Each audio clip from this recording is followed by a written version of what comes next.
नमस्कार फ्रेंड्स, मेरा नाम बबलू वर्मा। पेपर हैकर में आपका स्वागत है। हम स्टार्ट करने वाले हैं यहाँ पर बीए सेकंड सेमेस्टर अपना चल रहा था। इसमें हम देख रहे थे हिस्ट्री के लिए। क्या पढ़ रहे थे भाई? हिस्ट्री के लिए यहाँ पर हम पढ़ रहे थे। और इसमें हम यूनिट नंबर जो देख रहे थे वो कौन सा था? यूनिट नंबर 4 यहाँ पर कंप्लीट कर रहे हैं।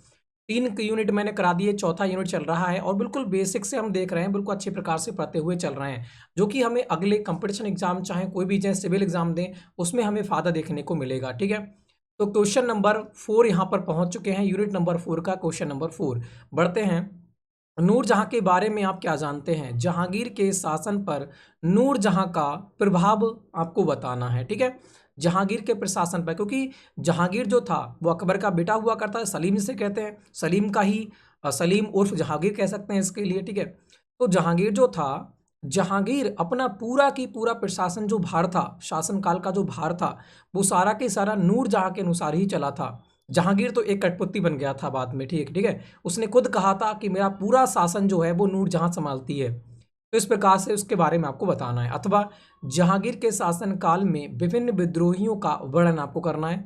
अथवा क्वेश्चन, जहांगीर के शासनकाल की राजनीति पर नूरजहां के प्रभाव का आपको वर्णन करना है। देखो, राजनीति पर नूरजहां का प्रभाव क्या पड़ा, इसके बारे में आपको यहाँ पर समझाना है। अब करते हैं उत्तर को स्टार्ट। पहली बार बता दें, जिस किसी को पीडीएफ वगैरह चाहिए या फिर ऐप लिंक चाहिए, ऐप बिल्कुल फ्री है और पीडीएफ पे है, तो दोनों हैं सेम ही चीज़ें। ठीक है, आपको एमसीक्यू मिल जाएंगी पीडीएफ, थ्योरिकल पीडीएफ, सब कुछ पीडीएफ आपको अवेलेबल है। कहाँ पर? साथ में प्लेलिस्ट भी आपको वहीं पर मिल जाती हैं। कहाँ मिलेंगी? आप कहोगे paperhacker.in हमारी साइट पर, वहाँ पर जाइए, सब कुछ आपको वहीं पर अवेलेबल कर रखा है, कहीं ढूंढने की जरूरत नहीं है आपके लिए। ठीक है, अब करते हैं स्टार्ट। उत्तर, नूरजहां का परिचय। सबसे पहले नूरजहां के बारे में देख लेते हैं, नूरजहां थी कौन। ठीक है, तो नूरजहां के बचपन का नाम मेहरुन्निसा था। बहुत बार क्वेश्चन पूछा गया है कि नूरजहां के बचपन का नाम क्या था, तो नूरजहां के बचपन का नाम मेहरुन्निसा था। उसके पिता का नाम मिर्जा गयास बेग पर्सिया था। कौन था? मिर्जा गयास बेग पर्सिया का एक रहने वाला हुआ करता था। तो वेरी इंपॉर्टेंट क्वेश्चन है, नूरजहां के पिता का नाम क्या था? तो आप कहोगे गयास बेग था। ठीक है, मई 1611 ईस्वी में जहांगीर के साथ उसका विवाह संपन्न हुआ। जहांगीर ने उसे नूरजहां की उपाधि प्रदान कराई। विवाह के समय जहांगीर की आयु 42 वर्ष और नूरजहां की आयु 24 वर्ष हुआ करती थी। विवाह के समय से ही राजनीति में नूरजहां का प्रभाव बढ़ने लगा था। अपने सौंदर्य और प्रभाव के कारण वह जहांगीर के प्रमुख बेगम बन गई थी। बहुत से सिक्कों पर नूरजहां का नाम आने लगा और राज्य के आदेश पत्रों पर जहांगीर के हस्ताक्षरों के साथ साथ नूरजहां के हस्ताक्षर भी होने लगे। धीरे धीरे जहांगीर के शासन व्यवस्था एक प्रकार से नूरजहां के हाथों में केंद्रित हो गई थी। हम बात करते हैं डॉक्टरी आशीर्वादी लाल श्रीवास्तव क्या कहते हैं, इनके बारे में देख लेते हैं। के अनुसार मुगल सम्राट अकबर महान के इस प्रतिभाशाली पुत्र ने इस महिला के स्नेह में अपने अस्तित्व को ही मिटा दिया और एक स्त्री के सौंदर्य के सम्मुख नतमस्तक हो गया। सत्य तो यह है कि जहांगीर के शासनकाल का इतिहास इस अद्भुत महिला की किरणाओं का इतिहास है। जहांगीर के साथ नूरजहां का विवाह उसके जीवन की एक महत्वपूर्ण घटना है। नूरजहां के पूर्व भारतवर्ष के इतिहास में कोई भी स्त्री ऐसी नहीं हुई जिसने इतना ऊंचा स्थान पाया हो तथा विश्व को प्रेम का परिचय दिया हो। ठीक है, नूरजहां सुंदर होने के साथ साथ अपूर्व बुद्धिमान भी थी। वह मुगल राजनीति में सक्रिय होकर भाग लेती थी। आराम तलब और बिलासी जहांगीर ने, आराम तलब मतलब आराम करने वाला, और बिलासी मतलब किसी जनता के बारे में ना सोचने वाला, जहांगीर ने धीरे धीरे शासन के सभी अधिकार नूरजहां के हाथ में सौंप दिए।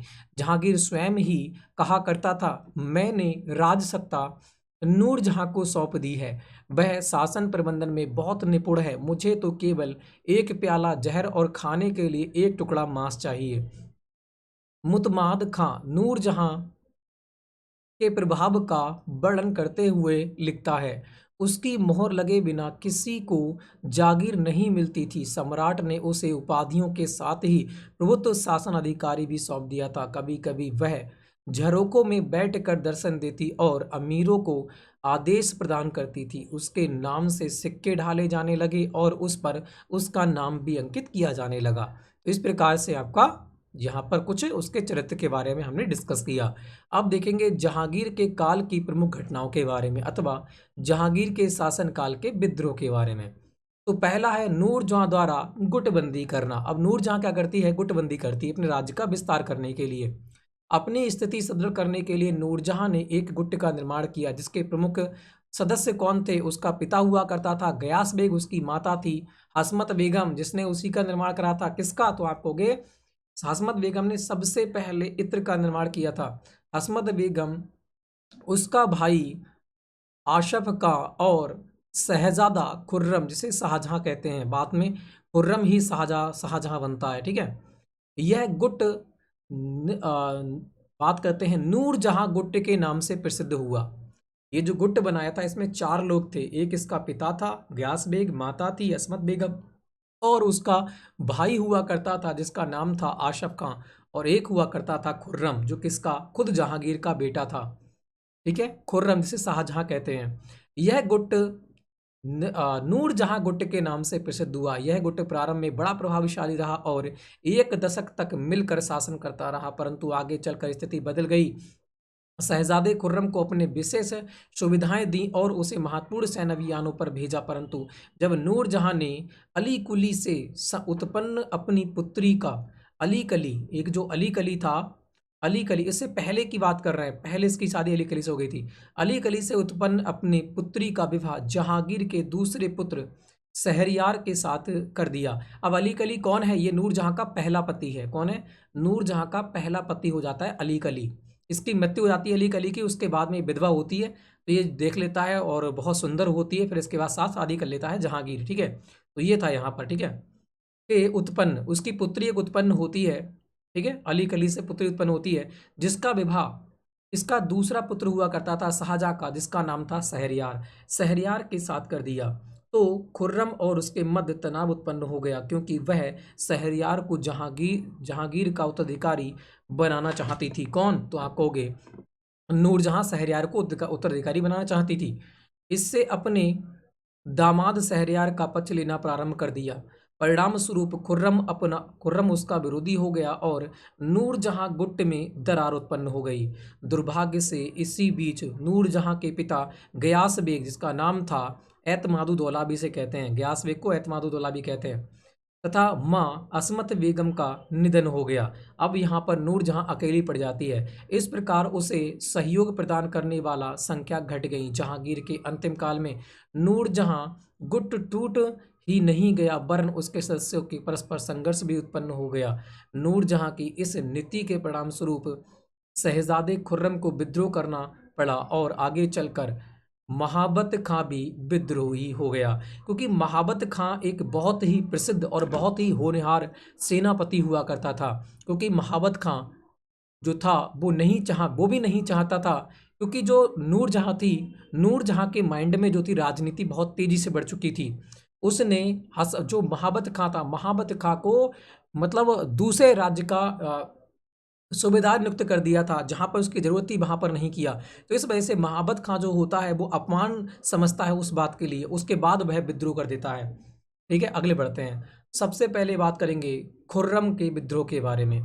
तो नूरजहां की महत्वाकांक्षाओं की कोई सीमा नहीं थी। वह हर कीमत पर शहजादा खुर्रम के प्रभाव को समाप्त करके स्वयं हमेशा के लिए शक्तिशाली बनना चाहती थी। 1621 और 22 ईस्वी में नूरजहां की माँ बाप की मृत्यु हो जाने के बाद अधिक निरंकुश हो गई।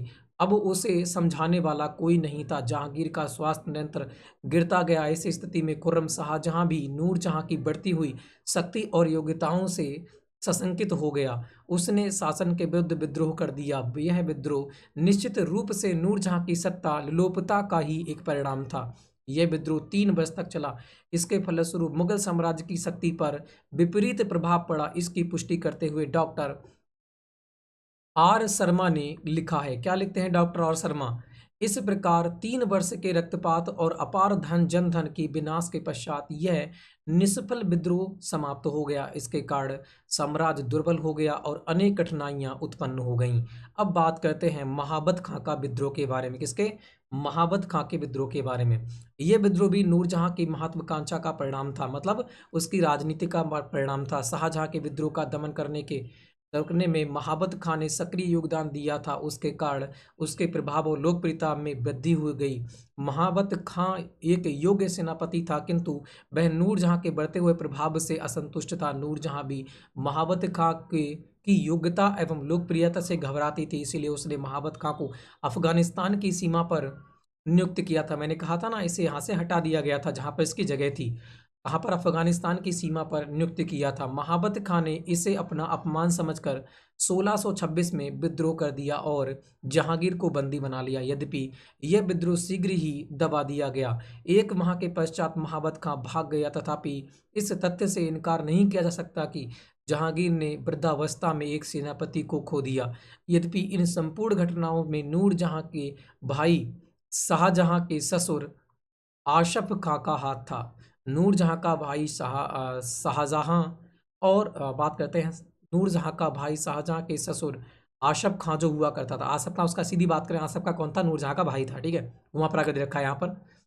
तथापि यह भी सत्य है कि स्वयं नूरजहां भी महाबत खां की शक्ति को समाप्त करना चाहती थी। तो इस प्रकार से महाबत खां ने 1626 में भी विद्रोह स्टार्ट कर देता है। ठीक है, अब बात करते हैं जहांगीर के शासन पर नूरजहां का प्रभाव। जहांगीर के शासन पर नूरजहां के प्रभाव के विषय में लून पेल ने क्या लिखा है? यद्यपि नूरजहां का प्रभाव प्रारंभ में राज्य के लिए कल्याणकारी सिद्ध हुआ, तथापि उसकी प्रशासनिक शक्ति उसकी स्वार्थ और ज्ञानपूर्ण पक्षपात से उसके शत्रु पैदा कर दिया। परिणाम स्वरूप अनेक घटनाएं उत्पन्न हुई, जिनसे बिलात साम्राज्य के अंतिम दिन अंधकार हो गए और मुगलों को पुरानी वीर सैन्य शक्ति को ठेस पहुंची। इसके कारण दरबार में द्वेष उत्पन्न हुए थे। बात करते हैं नूरजहां के कल्याणकारी प्रभाव के बारे में। नूरजहां के प्रभाव के फलस्वरूप ही जहांगीर के अधिक मदपान के उपरांत कमी होती गई और वह अति मदपान में उन घातक परिणामों से बच सका जिसके कारण उसके दो छोटे भाइयों की जान से हाथ धोना पड़ा था। उसके सफल प्रयत्नों से मुगल दरबार में वैभव और समृद्धि की भावना हुई। उसने अपने पति की आन और ललित कलाओं की अभिवृद्धि कर संरक्षण प्रियता का भी मनुमोदन किया। उसने आचार व्यवहार और वेशभूषा के सौंदर्य उत्पन्न कर दिया। दीन दुखियों तथा असहयोगियों को आश्रय भी दिया था और उसने यथोचित सहायता करती थी। जो कोई पीड़ित उसकी शरण में आता था वह अत्याचार से सुरक्षित हो जाता था। अनाथ बालिकाओं के विवाह में वह पूरी सहायता देती थी। उसके काल में कला और साहित्य के पुजारियों को प्रोत्साहन सहायता मिली। यही नहीं, वह जहांगीर के आवेश में आकर क्रूर कार्यों को करने से रोकती थी। तो जहांगीर को क्या कहते हैं? जहांगीर को मुगल स्थापत्य मतलब कहते हैं साहित्य के प्रकार से कहते हैं। तो ठीक है, जहांगीर की बात करते हैं। ठीक है, अगले बढ़ते हैं। नूरजहां के विनाशकारी प्रभाव के बारे में बात कर लेते हैं। नूरजहां के विनाशकारी प्रभाव। नूरजहां अपने प्रभाव के द्वितीय चरण में स्वार्थ से अंधी हो गई और इस काल में अनेक निंदनीय कार्य किए। इस काल में उसने अनेक अपने पूर्व समर्थकों का भी विरोध किया। उसके परिणामस्वरूप राजनीति अशांति उत्पन्न हो गई। डॉक्टर श्रीवास्तव के शब्दों में लिखा गया है, यद्यपि नूरजहां के व्यक्तिगत और नैतिक प्रभाव सहनीय था, किंतु राजनीति तथा शासन संबंधी मामलों में उसका प्रभाव ने बड़ा घातक परिणाम पैदा कर दिया। राजनीति में प्रवेश करते ही उसने शक्ति संग्रह और दलबंदी प्रारंभ कर दी। इसके कारण एकता का नाश हो गया। उसने अपनी शक्ति पिपासा को शांत करने के लिए निरंतर जहांगीर के प्रभाव को कम करने का प्रयास किया, जिससे जहांगीर भोग विलास की ओर झुकता गया और राजनीति की ओर से उदासीन होता गया। उसने अपने निकट संबंधियों को उच्च पदों पर प्रतिष्ठित किया और अपने दल के विरोधियों को निकाल बाहर किया। इस पक्षपात का फल अच्छा ना हुआ और राज्य में महान असंतोष फैला। राजगृह कहल और उपद्रव्यों का अड्डा बन गया था। तो इस प्रकार से हमारा क्वेश्चन समाप्त होता है। ये वेरी वेरी इंपॉर्टेंट क्वेश्चन यहाँ पर हो जाता है। ठीक है, अगर इसको आप अच्छे प्रकार से पढ़ लोगे तो कंपटीशन एग्जाम, साथ में आपका सिविल एग्जाम, कोई भी एग्जाम दो तो आपको बहुत ज़्यादा फायदा यहाँ से देखने को मिलेगा। आप 2 की स्पीड में इस क्वेश्चन को एक बार और देखें, जो कि आपके माइंड में बिल्कुल फिक्स हो जाए। ठीक है, मेरा मानना है कि आपको बिल्कुल समझ में आया होगा। ठीक है, तो यहीं पर वीडियो को रहने देंगे। वीडियो अच्छी लगी हो तो लाइक करो, शेयर करो, चैनल को कर दो सब्सक्राइब, बेल आइकन को प्रेस करो। नेक्स्ट वीडियो मिलेंगे, तब तक के लिए जय हिंद, जय भारत।